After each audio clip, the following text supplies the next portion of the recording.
Welcome to IMRAN STAR Video, or as we call it, ISVi, the collaborative lens on Vancouver, unfiltered, unscripted, and powered by community.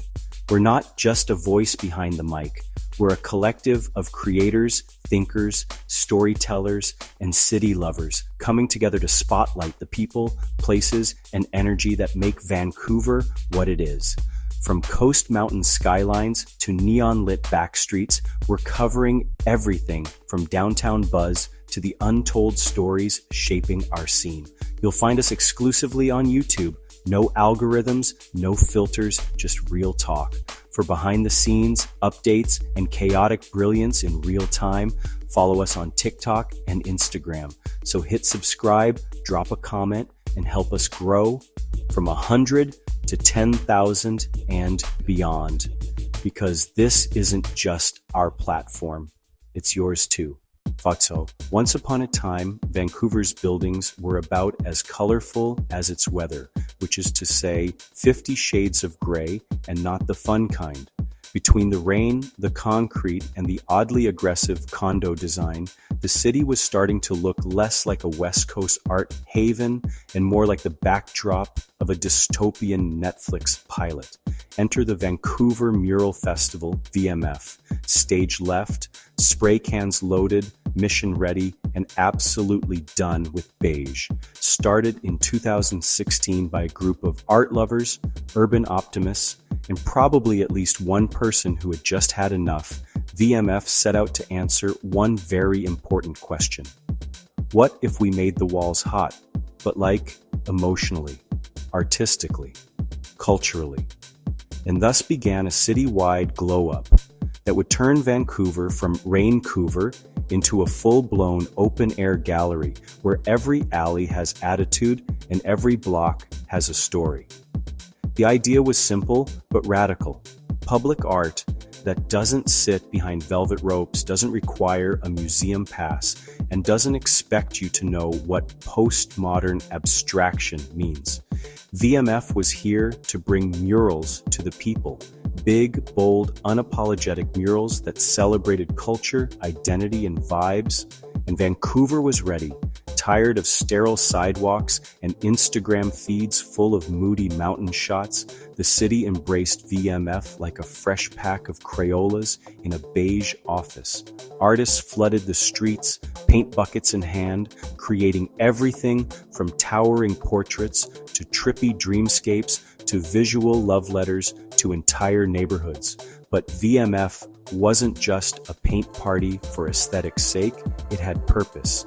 It created platforms for underrepresented artists, turned neglected walls into symbols of pride, and made everyday commutes 1000% more interesting. Suddenly, you couldn't walk to brunch without passing a psychedelic raccoon or a mural reminding you to decolonize your thinking in full Technicolor. In this piece, we'll explore how the Vancouver Mural Festival rose from a scrappy community project to a full-on cultural movement. We'll talk about its origins, its meteoric expansion, its spicy controversies, because of course there are some, and why, even though its future may be shifting, its impact is painted all over the city, literally. So grab your reusable coffee cup, open your camera roll, and prepare to stand some walls. Because the VMF didn't just decorate Vancouver, it transformed it. Let's rewind to 2016, a time when Vancouver's vibe was less urban playground and more concrete corporate ennui with a splash of overpriced sushi. The city was growing faster than your TikTok algorithm, but culturally, let's just say the walls were screaming for help. Enter a small but mighty team of creatives who looked around at the endless blank walls and said, "You know what this place needs? A massive flaming tiger wearing a crown and maybe also a message about anti-capitalism." And just like that, the Vancouver Mural Festival, VMF, was born, not out of some stuffy arts committee or government grant spreadsheet, but out of the radical belief that public art should actually be public. You shouldn't need a gallery pass or background in interpretive dance to experience culture. Sometimes you just need a ladder, some spray paint, and a refusal to let your neighborhood look like a Soviet parking garage. The OG VMF team, mix of for artists, event planners, and probably at least one person who owned a drone, launched the first festival right in the Mount Pleasant neighborhood. Why there? Because Main Street was already home to vintage stores, craft breweries, and that one tattoo shop that somehow doubles as a zine distro. Basically, it had the audience. It just needed the walls to match the energy. The first festival featured 40 murals, one heck of a block party, and an open invitation for the entire city to pull up and vibe. The art ranged from surreal landscapes to massive portraits, political pieces, and graphic explosions that made your daily walk to the SkyTrain feel like a side quest in a creative RPG. And people loved it. Suddenly, alleys were destinations, blank walls were opportunities, and public space was no longer just something to walk past, it was something to interact with. From the jump, VMF wasn't trying to be neutral. It was colorful, loud, and a little rebellious. It gave underrepresented artists a 40-foot canvas and said, "Go off." It amplified Indigenous voices, queer voices, and the voices of communities who are usually told to keep things low-key. And most importantly, it started conversations about art, gentrification, culture, and who actually gets to shape a city. So yeah, VMF didn't just decorate Vancouver, it disrupted it in the best possible way. It took a city obsessed with glass towers and real estate rankings and reminded it that walls can do more than hold up buildings. They can hold space, tell stories, and literally stop you in your tracks. Once the first Vancouver Mural Festival dropped in 2016 and left Mount Pleasant looking like the visual equivalent of a Spotify Wrapped playlist, colorful, bold, and deeply personal, the rest of the city took one look and said, "Wait, where's our rainbow koi dragon wrapped around a utility box?" What followed was a full-on art explosion. Like we're talking public space glow-up levels, not seen since someone put googly eyes on garbage cans. The VMF didn't just expand, it multiplied. Fast. From Main Street to Strathcona, from the downtown east side to the west end, murals began crawling across Vancouver like joyful, rebellious vines, spreading messages of justice, identity, resilience, and the occasional pop culture deep cut that made you stop mid-walk and say, "Is that Bob Ross riding a velociraptor? Yes, yes it is." VMF scaled up like your favorite indie band before they went mainstream, but with less selling out and more community buy-in. They brought in artists from across Canada and around the world, turning Vancouver into a living mural gallery that refused to be confined by white cubes or silent halls. Every year, the festival dropped a new wave of art with the energy of a surprise album release, except instead of Spotify links, you got entire buildings that slapped. And when 2020 happened and the whole world went on lockdown, VMF pivoted harder than a startup trying to avoid bankruptcy. They introduced VMF Virtual, an interactive online mural map, and encouraged people to explore art through self-guided walking tours that screamed, "Hey, we're socially distancing, but make it aesthetic." The festival kept its foot on the gas, proving that public art doesn't just survive a pandemic, it thrives in one. But expansion wasn't just about location.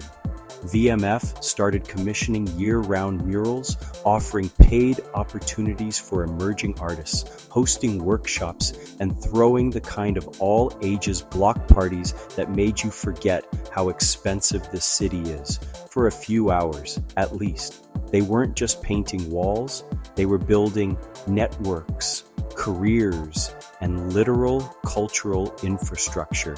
From sleepy alleys to high-traffic intersections, VMF turned the city's most ignored surfaces into platforms for bold expression. Suddenly, where should we meet? Became, which mural should we meet under? And instead of relying on your phone to kill time while waiting for a bus, you could stare at a massive, hand-painted Tiger Girl hybrid holding a protest sign and think, wow, art really said ACAB with color theory. So yeah, what started as a neighborhood experiment became a city-wide movement. VMF didn't just scale up, it scaled loud. And in doing so, it redefined what public space could be. Not just functional or clean, but meaningful, disruptive, and unmistakably alive. Let's be real. For a long time, public space in cities like Vancouver had all the cultural representation of a mayonnaise sandwich. A few statues of old white dudes, a mural of someone rowing a canoe in 1983, and maybe some decorative tile work, if you were lucky. Yawn. But when the Vancouver Mural Festival, VMF, showed up with brushes, spray cans, and a mission to decolonize walls as hard as it decorates them, yeah, the game changed. From the jump, VMF made it clear this wasn't about slapping pretty pictures on walls just for the gram. It was about amplifying voices, reflecting communities, and making sure the people walking past these murals every day could actually see themselves in them. That meant prioritizing Indigenous, BIPOC, LGBTQ+, disabled, immigrant, and historically silenced artists. And not just in a checkbox way, but in a here's a whole wall, now go paint your power kind of way. The result? Murals that didn't just make the city more colorful, they made it more honest. You had pieces confronting colonization, celebrating matriarchs, shouting about climate justice, embracing trans joy, and reflecting back the lived experiences of communities that had been side-eyed by public policy for decades. These weren't background visuals. They were emotional billboards, urban truth bombs, love letters, and rallying cries. One day, you'd be grabbing a coffee and look up to see a massive portrait of a local elder staring down from a 3-story building. The next, you'd walk by a wall exploding with vibrant, abstract depictions of queerness, care, or cultural resurgence. And suddenly, you're feeling something in public on a Tuesday. Who gave this mural the right? VMF also made sure the artist got credit, support, and actual pay. Yes, revolutionary concept, paying creatives.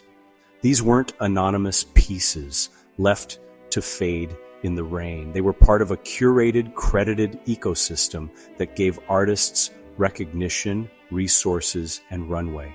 And the impact didn't stop at the wall. These murals sparked conversation about gentrification, about what it means to exist in public space, about who Vancouver is for and who gets erased.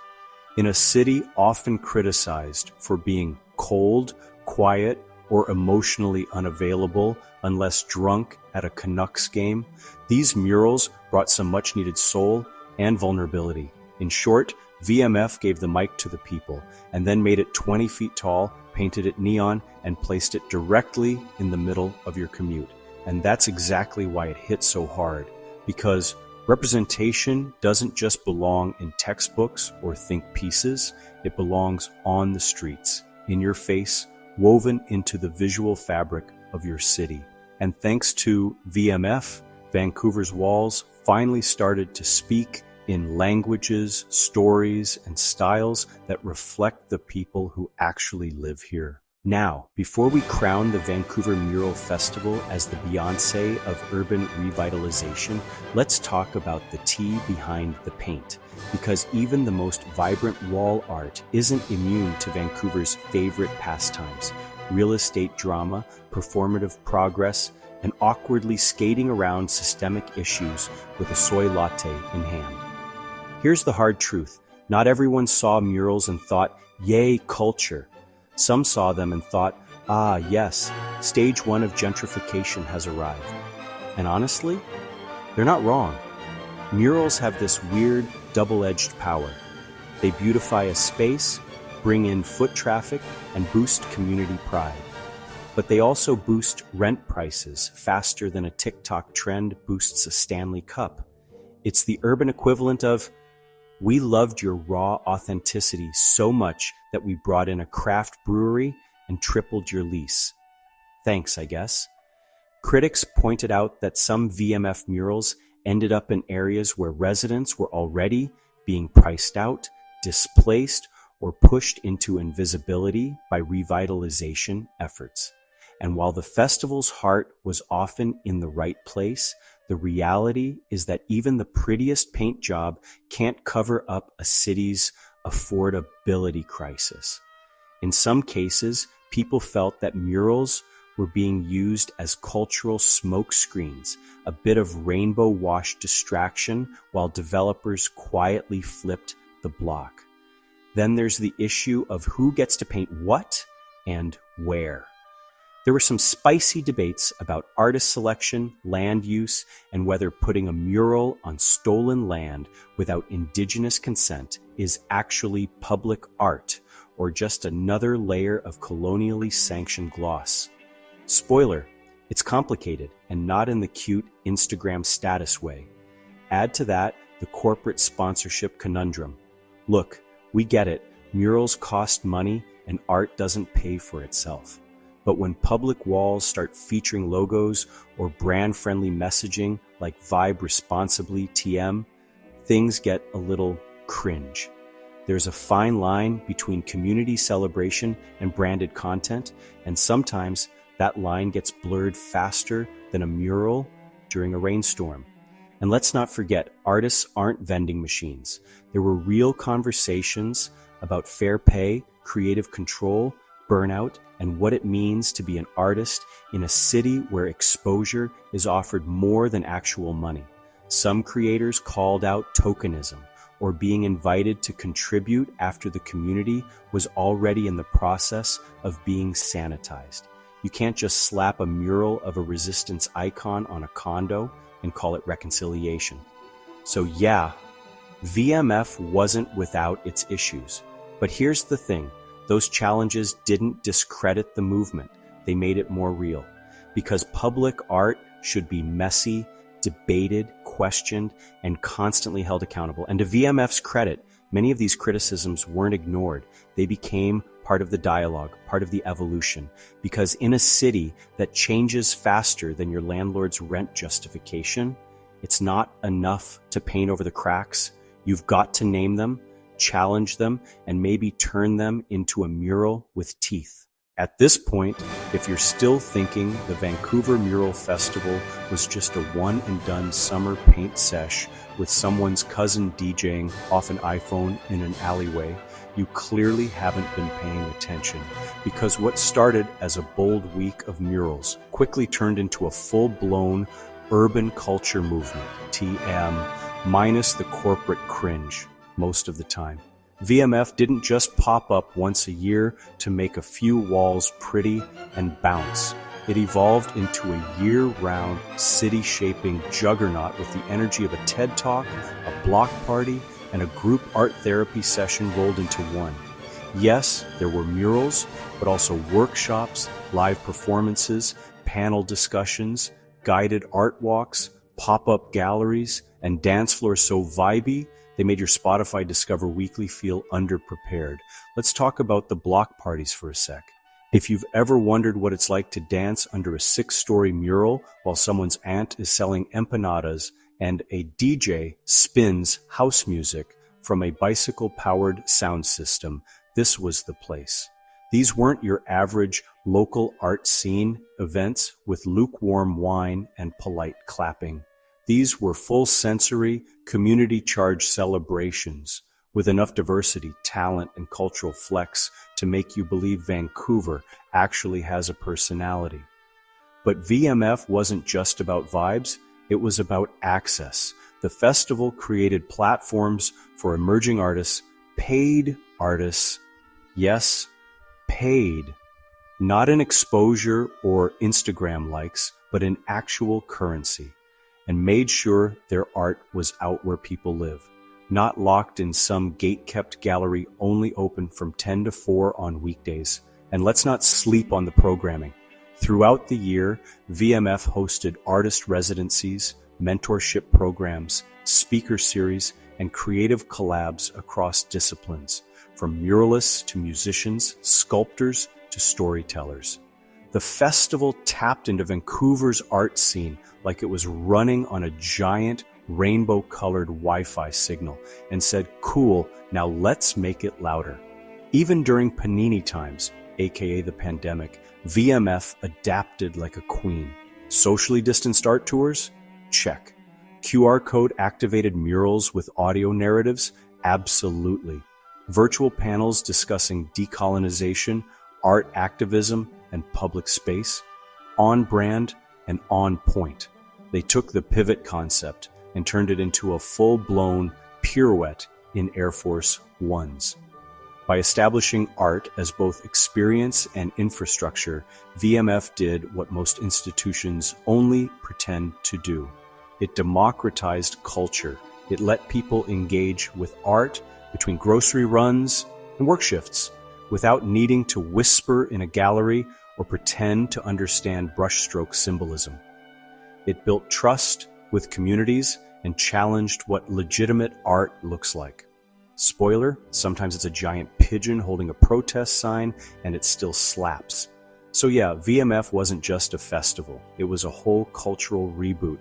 It turned art into a lifestyle, neighborhoods into canvases, and Vancouver's concrete into collective expression. And even if you didn't notice it happening, that just proves how deep it got.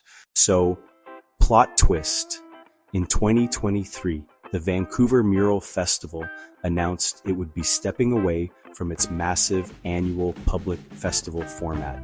Cue the collective gasp of every art kid, mural tourist, and guy who only ever used the murals as Tinder photo backdrops. Was this the end of Vancouver's artistic hot girl summer? Not quite, but it definitely marked the end of an era and the start of something weirder, quieter, and potentially even more radical. First, let's pour one out, ethically, into a reusable water bottle, for what VMF was, a citywide creative banger that turned gray walls into full-blown cultural icons. But unlike your favorite band that broke up for creative differences and never spoke again, VMF didn't ghost, it pivoted. They scaled back on the blowout, fireworks, block party energy, and focused instead on year-round programs, community commissions, and creating space for long-term intentional art making. And honestly, that might be exactly what the city needs, because if the festival's first chapter was about painting big and loud, the next one is about going deeper, about collaborating more with community groups, indigenous leaders, and hyper-local artists, about ensuring that murals aren't just photo ops, but acts of placemaking and resistance. Because let's be real, Vancouver doesn't need more hype, it needs more heart. And the legacy? Oh, it's very much alive. Walk down any block in Mount Pleasant, the West End, Chinatown, Strathcona, even out in North Van or beyond. And the murals are still there, still bold, still brilliant, still reminding you that this city has layers like an onion or a very woke lasagna. They tell stories of joy, grief, protest, healing, identity, and a wild amount of local bird species. More importantly, VMF's legacy lives in the fact that Vancouver now sees its walls differently. What used to be a background is now a conversation. Blank space isn't neutral anymore. It's potential, possibility, a subtle threat that someone might paint a giant neon cougar riding a skateboard and make you feel things about land justice. The festival also planted seeds, a whole ecosystem of muralists, curators, and art collectives who aren't waiting for permission to paint anymore. They've got ladders, a message, and paint cans louder than your neighborhood Facebook group. And they're coming for those walls, whether there's a press release or not. So what's next? Maybe VMF comes back with a new format. Maybe it goes hyper-local. Maybe it morphs into a decentralized art uprising fueled by mural kids, aunties, and urban crows. Whatever form it takes, the city's been changed permanently. Because the festival may be taking a break from the spotlight, but the walls are still talking, and they've got a lot left to say. Let's be honest, Vancouver's not exactly known for wearing its heart on its sleeve. It's more of a smile politely while silently judging your recycling habits kind of city. But thanks to the Vancouver Mural Festival, something unexpected happened. The city started speaking in color, emotion, and bold, unapologetic art. And no, we're not just talking about that guy who chalks zodiac signs outside Whole Foods. The VMF didn't just slap murals on buildings and call it a day. It taught the city to see differently, to look up, to pay attention, to recognize that even the most ignored alley could hold a story, a statement, or a stunning piece of art that makes you do a double take mid-scroll. It transformed Vancouver's landscape from developer beige to emotional kaleidoscope, and in the process made art something you didn't have to seek out, just something you had to notice. And sure, the big yearly festival might be on pause. But let's not get it twisted. The walls haven't gone silent. The murals are still out here, shouting in brushstrokes, whispering in pastels, screaming in spray paint, reminding you that Vancouver is more than condos, cranes, and kombucha. They're the visual receipts of a movement that made public space actually public, that gave voices to those too often left out of gallery rooms and boardrooms, that reminded a city infamous for being too chill that art can and should stir the pot. Because sometimes what this city needs isn't another pop-up wine bar. It's a 40-foot tall portrait of resistance staring you down on your way to brunch. The legacy of VMF is bigger than the festival. It's in the way young artists now know they can take up space, in the way communities can claim walls as mirrors, and in the way Vancouverites now expect art to show up in their daily lives, not just as decoration, but as dialogue. So whether you're a mural lover, a casual commuter, or just someone who took a banger selfie in front of a neon octopus, remember this: the festival may have dimmed the stage lights, but the story's not over. The paint has dried, but the message is still wet. In Vancouver, the walls still speak, and if you're really listening, they're saying, this is just the beginning. And just like that, the city's pulse slows, but the story doesn't stop. You've been watching ISVi, IMRAN STAR video, where voices come together and the city speaks back. We're a crew, not a single face, a movement, not a moment, and every episode that's built with you, for you, by all of us. From the seawall to the skyline, from underground voices to rooftop vibes, we're telling the stories that don't make the news, but make the neighborhood.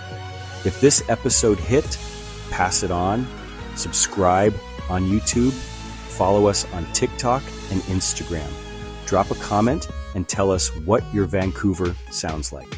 We're building this together, clip by clip, story by story, from 100 to 10K to wherever this takes us.